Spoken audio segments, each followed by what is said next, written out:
Good day guys. So welcome sa panibagong video natin. So since tapos na tayo sa theory guys kung paano nag-work yung LiFePO4 or lithium iron phosphate na batteries. So ngayon mag-assemble na tayo guys. So ang assemble natin ngayon guys is yung 4S3P. So since karamihan guys ng ginagamit natin sa bahay, sa motorcycles, sa sasakyan, solar power, halos 12 volts yan lahat guys. So since 12 volts yung ginagamit natin, 4S yung gagamitin natin. So na-discuss naman natin anong ibig sabihin ng 4S, meaning apat na battery na magkakasunod-sunod.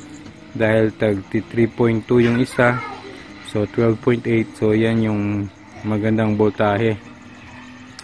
So lahat ng gagawin natin guys is 4S. So sa parallel na tayo magdidiferensya kung ilang ampere hours yung gusto mong gawin. So ang una natin gagawin ngayon guys is 4S3P. So sa 4S3P, kailangan mo ng 12 batteries. So yung 4 sa isang series, 4 sa pangalawang series, at saka 4 sa pangatlong series.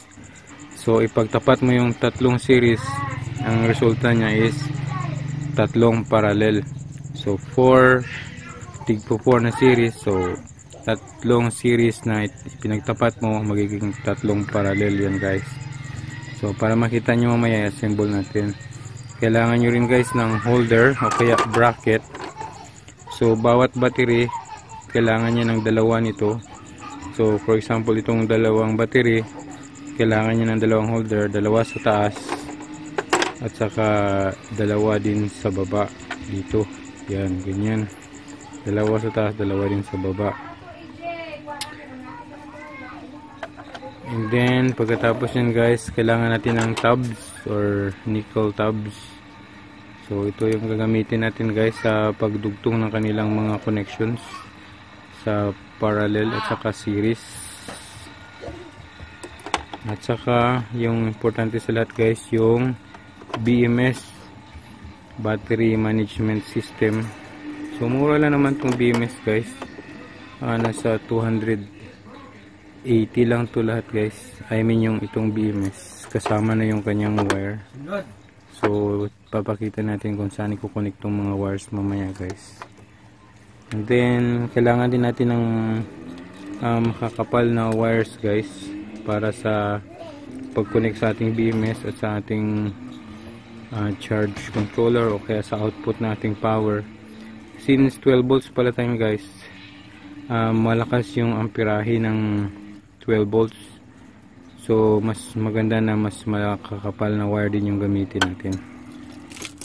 And then syempre pang solda guys, kailangan natin ng soldering iron at saka soldering lead. So yan naman yung mga simpleng kailangan ng, pwede na nga walang soldering iron o lead guys kung bumili lang kayo ng mga mga terminals. So since wala tayong terminal, magsusulda tayo. Kaya lang sa dito pala guys sa sa BMS, kailangan mo talagang magsolda dito. So importante talaga naman soldering iron. Saka pala guys, kung bago pa lang kayo sa aking channel, mag-subscribe na kayo para ma-update kayo sa iba't ibang videos natin. Baka makatulong tayo dyan. Okay guys, so una guys is yung arrangement ng ating battery. So paano ba ito arrange? So since yung series yung gagawin natin guys, 4S, meaning apat na magkakasunod. So plus minus plus minus plus minus plus minus. So magkakasunod yan guys, idudugtong nyo yan guys dito, dito, dito. Kaya lang since mahirap guys magdugtong-dugtong ng tatlong ganyan para mag-parallel. So ang ginagawa dyan guys is pinahihiga sila. Ito guys, so yung una, so ito yung positive, dito yung negative. So pahigain mo yan guys, ganyan oh. Yan, so since ito guys yung positive, dapat idugtong mo dyan sa negative. So pahigain mo naman pa ganyan. Yan. Tapos ito naman yung negative nya, so dapat ang nakadugtong dyan yung positive na naman ito. So ganyan. And then dito yung kanyang negative guys, so dapat ang kadugtong nya is yung positive na naman. Ganyan. So mas maganda na siyang tingnan guys kung nakahiga sila apat na paganyan. So notice nyo guys, negative to positive. Tapos yung positive naman papuntang negative. Tapos yung positive papuntang negative. Tapos yung positive papuntang negative. Then positive yung last. So pag ganyan yung connection niya guys. So yan. So dapat ito guys, yung dalawa dito, idugtong mo to. Tapos itong dalawa naman dito, ito, idugtong mo to para mag-connect yung dalawa.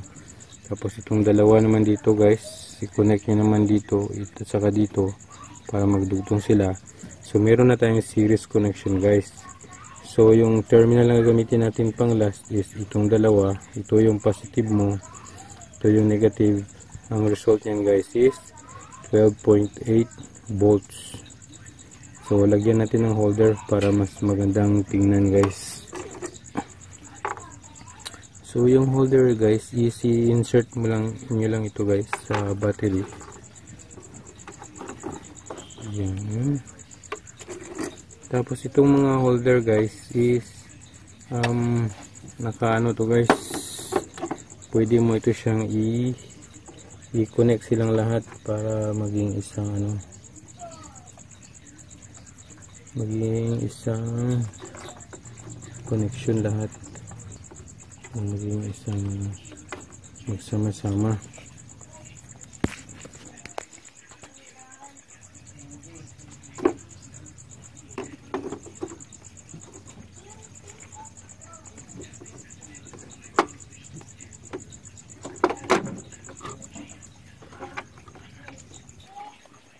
Okay, so ayan na guys yung kanyang picture. Ganyan na siya tingnan kung may holder siya guys. So pwede mo na siyang buro baliktarin. So notice nyo guys, paiba-iba yung kulay niya. Kasi yung white, yan yung positive. Yan, so magkabilaan sila guys. So sinasabi na natin guys, yung connection niya is dapat naka-series. So dapat tuloy-tuloy yung kanyang line. So para magtuloy-tuloy siya guys, itong isa dito, i-connect natin tong dalawa dito. Yan, para tuloy-tuloy siya punta dito.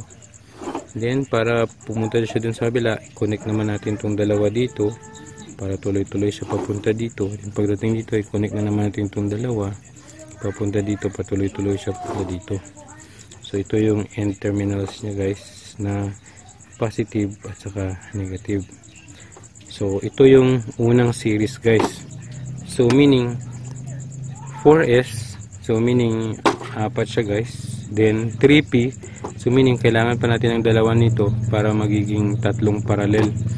So series na 4 at saka tatlo sila para magiging 3P.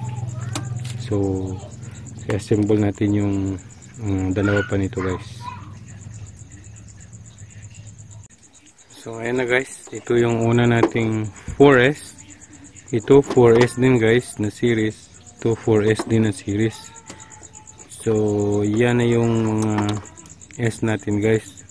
So pag pinagtapat mo yan silang tatlo guys,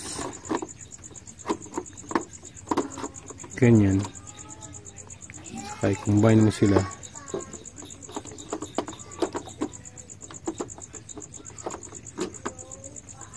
Ganyan guys.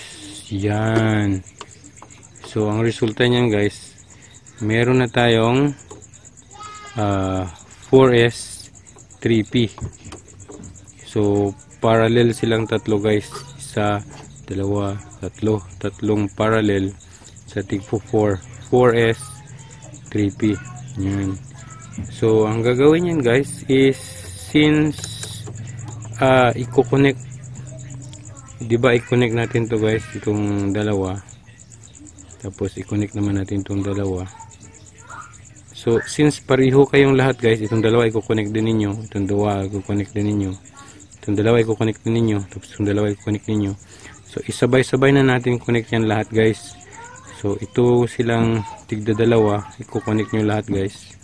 Tapos ito na naman silang tigda dalawa, silang tatlo, i-connect nyo rin sila guys. So dyan na lalabas yung ating nickel tab. So magandang conductor kasi ito guys kaya ito yung ginagamit natin sa pag-connect. So naka-design ito sa tigda dalawa guys. So ayan open natin para makita. So yun guys, so naka-connect na siya, naka-design na siya sa tigda dalawa. So meaning yung dalawa, so meaning since tatlo yan guys, so tatlong ganyan. Yan. So ganyan ang design niya guys. Tapos dito din sa kaliwa, ayan, sa kabila, ayan, tatlo din siya doon guys. Tapos ang doon dito naman sa kabila guys, since kukunik naman natin yung dalawa dito, so babalik na rin natin mamaya para naman sa kabila. Okay, nasundan ba guys? So ayusin muna natin ito silang guys, na mabuo siya guys, na hindi siya hindi na siya gumagalaw, kasi pwede yang malak lahat ng gilid niya guys, parang buong battery siya tingnan. So ayan guys, maganda na siyang tingnan, napagdugtong ko na. So once again guys, 4S dahil 4 na battery, and then 3P dahil tatlong parallel. Yan. So since ang connection niya guys is mula dito papunta dito, and then dito pa ganyan, parang nag-i-S siya guys. So meaning ito dalawa nakakonect, so silang lahat dito guys, yan, ito lahat ito nakakonect yan guys. Yan. Tapos mula dito naman guys papunta dito, then halin papunta dito, papunta naman dito, so meaning connected to sila guys. So ibig sabihin lahat naman sila dito guys, ito connected yan sila lahat, para makatawid siya dito ang battery. Then dito naman para makatawid siya doon, ko-connect naman natin itong dalawa, so meaning connected yan silang lahat guys. Yan. So dyan natin ilagay ito guys, ganyan. Okay. So since wala akong holder ng camera guys, imagine niyo na lang i-connect ko to dito, ganyan. So puputulin ko lang yung extra dito guys, tapos lagyan ng screw. So bawat isa yan guys, may screw yan guys. So meron tayong screw at saka nut, saka may washer guys, para mas maganda yung pag-tight natin. So ipapakita ko mamaya sa inyo na naka-connected na sila guys. So bago nyo i-connect yan guys, mas maganda na lagyan nyo muna ng cable tie para hindi siya ma-disassemble, o kaya naman kung may tape kayo, pwede rin lagyan ng tape guys. Okay, so assemblein ko lang muna guys. May lagyan ko muna ng screw at saka nut, tapos pakita ko mamaya sa inyo guys. Ayan guys, nalagay ko na yung isa. So next na naman guys is dito na naman, ganyan. Ayan. Okay, lagay ko na guys. So ayan guys, na-connect na natin yung dalawang line dito at saka yung dalawang line dito. So yan yung connection. So mula dito papunta dito, din papunta dito, papunta dito, din mula dito naman papunta dito, and then dito papunta dito. So na-connect na natin itong dalawa guys dito, na-connect na rin natin itong dalawa. So meaning ang connection natin guys is itong dalawang battery pa lang papunta dito. So hindi pa complete yung circuit natin guys, kasi itong dalawa dito hindi pa naka-connect. So kailangan connected yan guys pag ganyan, oh. Yan. So dapat may i-connect mo itong dalawa pa dito guys para magkaroon tayo ng 12 volts. So since dalawa pa lang yung na-connect natin guys, 6.4 pa lang ito guys. 6.4 itong dalawa, 6.4 din itong dalawa na na-connect natin. So ito sila guys, itong dalawa na na-connect 6.4, itong dalawa din guys na na-connect po dito 6.4.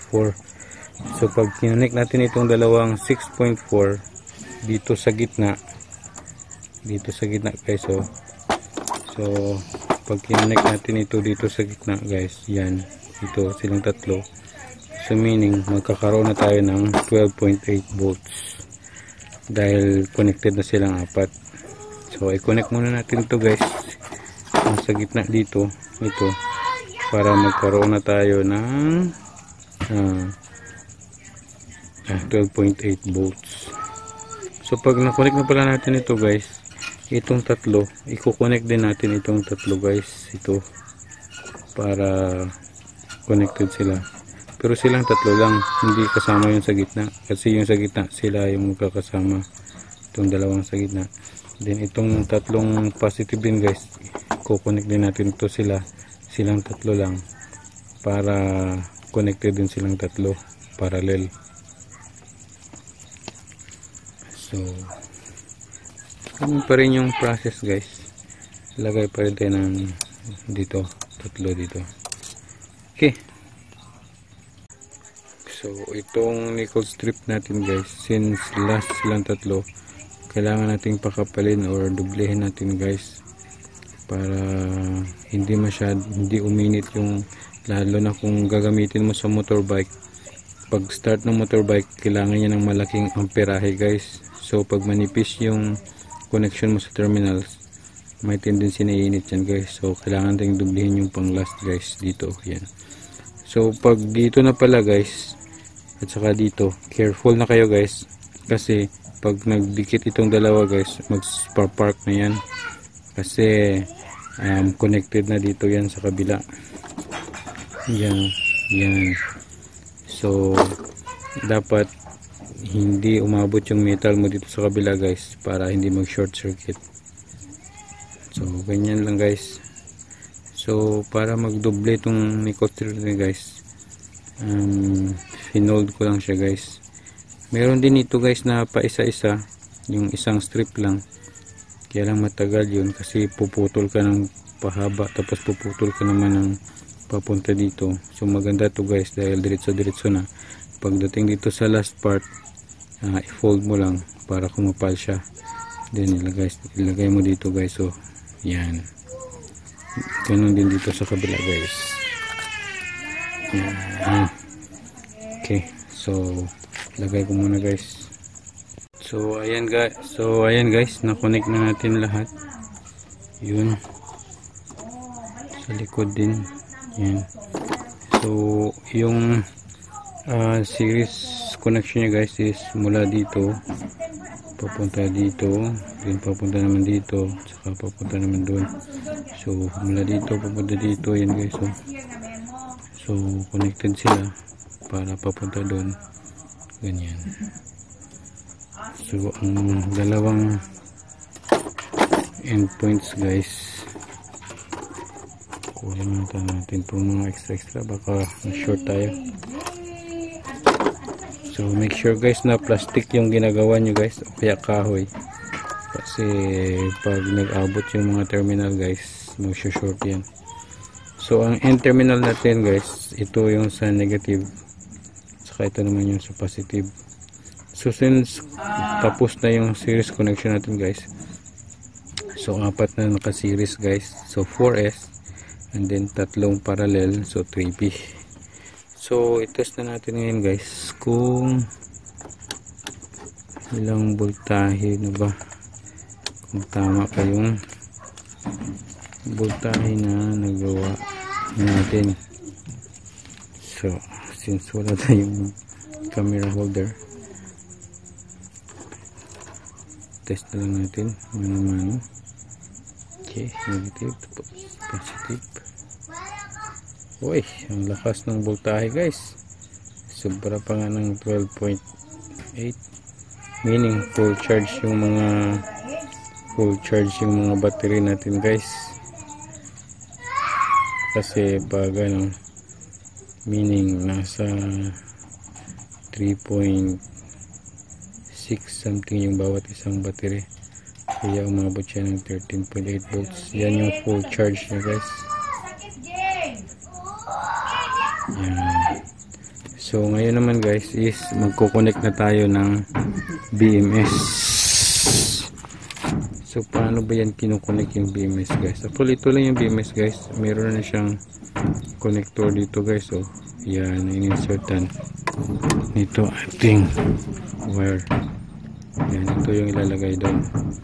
So notice nyo guys, meron siyang 4 na pula. So itong 4 na pula guys, ito yung 4 na ilalagay natin sa positive ng 4 na battery.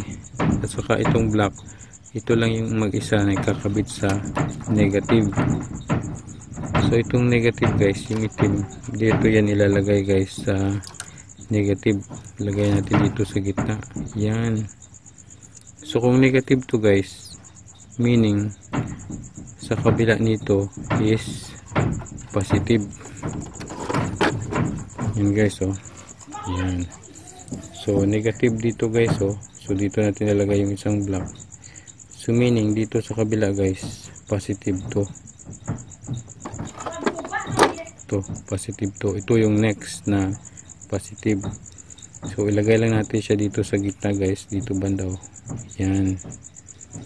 Then ang next na positive guys, dahil negative na to, ang next na positive na naman natin guys is ito.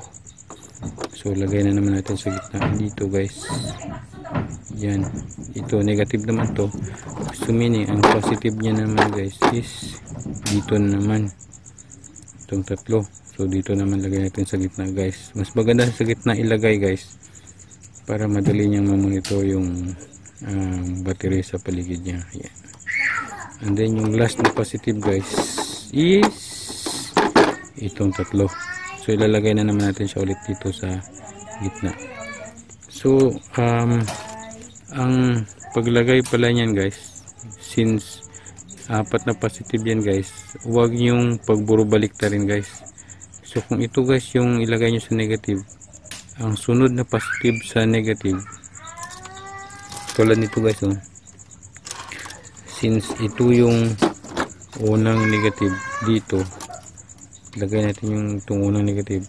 So ang next na positive guys is yan yung next din na ilalagay nyo, itong next. Yan ang next na positive sa kanya. Then yung masudas na positive guys is dito. So meaning itong mas susunod din na wire. Yan. And then ang next na positive guys is dito naman sa kabila. So itong susunod na wire na naman. Yan. To. At saka yung pang last na positive guys, yan din yung sa last na positive na ilalagay dito.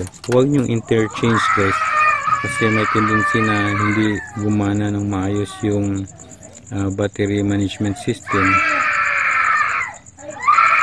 At saka may tendency na masira din yung inyong BMS. So kaya sundin nyo yung tamang orientation guys ng paglagay ng wire. So para madali guys, isusolve lang natin or hihinangin, dahil hindi tayo nakapalit ng terminals na pwede sanang i-screw na lang dito. So hihinangin na lang natin. So tandaan nyo guys ha, hindi huwag nyong babalik ta rin yung kanyang mga wires ng BMS. Yung next sa negative is yan yung ding next na positive, then yung next na positive, at itong last na red, ito rin din yung last na positive dito. Yan.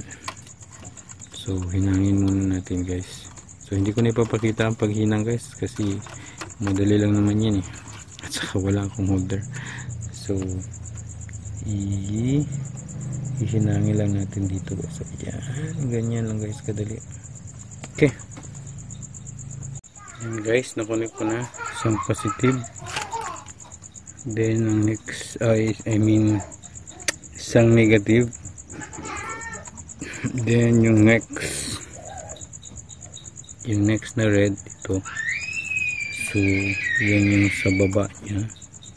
First positive. Then yung pang-tatlong positive, pang-apat na positive sa baba na naman. Saka ay tatlong positive. Saka yung pang-apat na positive is itong last sa taas. So okay na siya guys.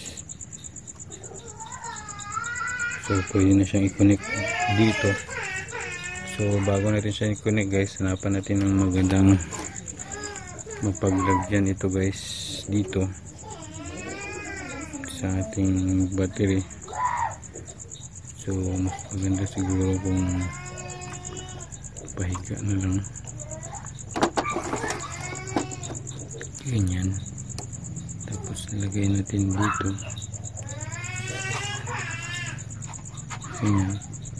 So pwede natin siyang ilagay sa cable tie guys para hindi siya magano. Saka mas maganda lagyan nyo ng rubber dito guys bago nyo ilagay dito para hindi nyo masira ang battery at hindi rin siya mag short sa battery guys. So pwede rin kahit electrical tape siguro guys or something. So ang next naman guys is i-connect natin yung negative ng battery dito sa ating BMS. So since mayroon tayong negative dito guys ang pag-connect pala dito guys is yung negative ng battery meron yung nakalagay dito guys, yan B negative. So ito guys yung B negative. Okay, baka may yan ito guys, so B negative. So itong B negative guys, ito yung ilalagay natin sa papunta sa battery dito. And then itong B or P negative, meaning ng P negative guys, dito yung kanyang power. Dito magmumula yung power ng ating connection. So ito na yung magiging negative ng power supply ng ating battery.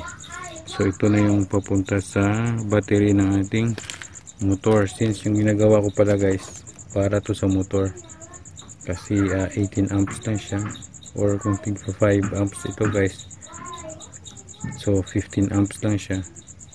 So pang motor lang siya guys para mas maganda yung under ng ating motor. Kung pang solar naman ang bahay guys, so dagdag lang kayo ng parallel connection guys. So hanggang 80 amps maganda pa yun guys, or 100 amps kasi 100 amps naman yung ating BMS eh. Yan. So isolve muna natin to guys, yung battery minus dito sa loob, yan, saka yung ating battery power para kung ano man yung i-power up natin talagang siguradong gagana. So wala na pala itong positive na connection guys. So yung positive guys ng ating battery is direct na yan kung saan magpa-power. So pagcha-charge doon din babalik guys. So ang power at saka charge ng positive doon lang. So dito guys is meron pa tayong C minus. So meaning dito mo naman i-connect yung pang-charge guys. Yung pang-charge papunta sa battery. Pero since sa motorbike guys, yung power ng positive at saka yung iba pala yung charger ng ano, ng positive ng motor, yung doon mo siya ilagay guys, yung pang charge. Kung sa solar naman guys, dito mo ilagay yung pag charge ng battery galing ng control, solar charge controller. Dito mo ilagay guys, yan, kasi dito yung magcha-charge. Dito naman yung sa power ng battery, yan, sa output guys. Ito yan, tapos itong B minus, yan yung papuntang battery. So mula battery dito papunta, i-control niya yan guys, papunta dito. So ito yung magiging out mo, yung P minus, yung ito yung magiging power out mo sa negative. So puros negative lang to guys, walang positive dito. So hindi kayo malilito niyan guys. B minus, P minus, C minus. So hinangin ko muna guys. Yan guys, nahinang ko na lahat. So natapos ko na. So ito yung connection ng BMS natin guys. Yung isang negative, papunta yan na negative din ng ating battery. So nakakonect siya sa negative. So yung ating ding ano guys, mga connection na wires. So nakakonect yung isa sa negative, itong iba guys nasa positive ng paiba't ibang connection. So na-explain ko naman yan kanina guys, kung paano yung paglagay ng arrangement. So ganyan guys. So bakit tatlo to guys? Yung isa dito guys, ito yung galing sa battery. Yung isa guys, yung P minus, ito guys yung magpa-power, yung negative natin. So linagyan ko siya ng clamp guys para madali nating magamit mamaya. Saka itong isang negative guys, ito yung sa charging. So ito yung magcha-charge sa negative lang side ng ating ano, magcha-charge ng ating battery. So kung ano man yung nagcha-charge sa battery natin guys, dito natin i-connect yun. Pero sa positive guys, wala tayong problema guys, na-connect na rin. So ang positive ng naman ng ating battery guys, ito rin. So ito na yung out, na magiging out ng ating positive ng battery. At saka dito na rin yung dadaanan ng pag-charge guys sa positive. Sa positive guys, wala maraming connection, isa lang guys. Sa negative lang, doon dadaan yung BMS at saka yung charging din ng ating battery. So ganyan lang kadali guys. Kung may question pa kayo guys, huwag kayong mahiyang magtanong. May right mate tayo dyan, baka makatulong tayo. So ang last na lang step natin guys is i-try natin. Bago pala natin i-try guys, i-check muna natin yung voltage ulit para sure tayo kung ilan talaga yung volts na nakukuha natin. Negative saka positive. So meron tayong 13.9 guys, meaning full charge yung battery natin. Lapit na siyang mag 13.9. So tingnan natin mamaya guys ang kanyang ano, paano niya, kaya niya bang magpa-under ng motor guys. So try natin. Okay, so ayan guys, kinunik ko na siya sa smash. Try natin sa smash guys. So yung positive sa positive at saka yung negative, kinuha ko na yung sa battery guys. Tapos sineparate ko yung negative para hindi connected tayo sa battery ng motor. So dito yung ating Sample lang naman. Lipat lang natin pag okay na. So try natin guys kung umandar siya. So ayun, pumower guys. Testing natin. Umandar siya guys. Uy, umandar. Meaning nagsa-start siya guys.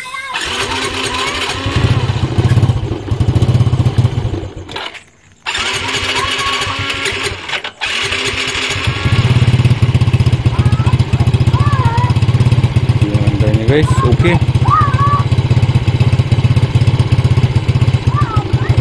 Kailang baka mahulog yung battery natin guys. So, dyan patayin na muna natin.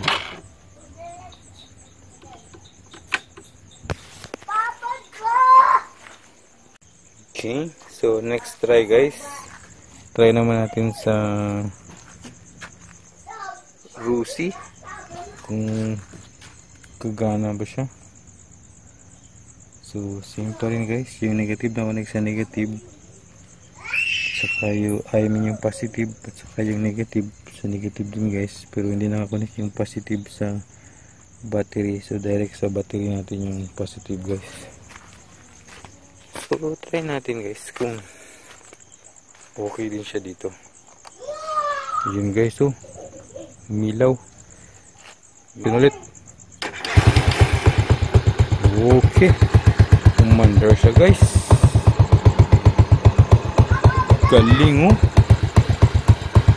So meaning okay na okay yung battery natin guys. So hanggang dito lang muna tayo guys. Thank you for watching guys.